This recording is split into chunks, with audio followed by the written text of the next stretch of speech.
Hello students, welcome to your second English grammar class, and the topic for today is positive and negative sentences. Let me first explain you what is a positive sentence. A positive sentence is believed to be a fact. It means that a positive statement is telling us the truth. Secondly, a positive sentence tells that something is so. Means that the positive sentence is telling us the present state of someone or something. For example, the baby is crying. It's a present state of the baby. There is a chocolate in the fridge.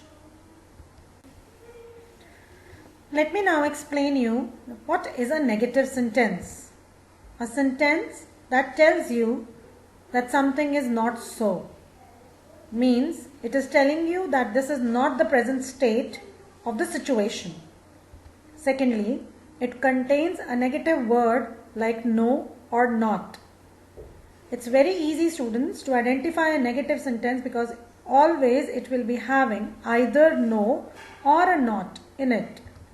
For example, the baby is not crying. Secondly, there is no chocolate in the fridge.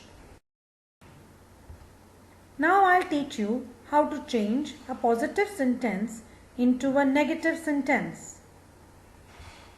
For that, we can add a no or a not to the sentence. Students, just by adding a no or a not to the sentence, a positive sentence can be changed into a negative sentence. For example, the students are talking loudly. So, what will be the negative of it? Think. Alright, I'll tell you the answer.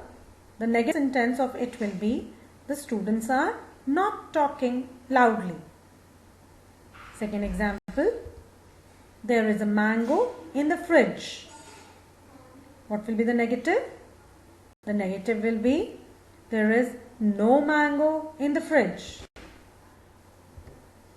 Third example, it is raining. Think about its negative.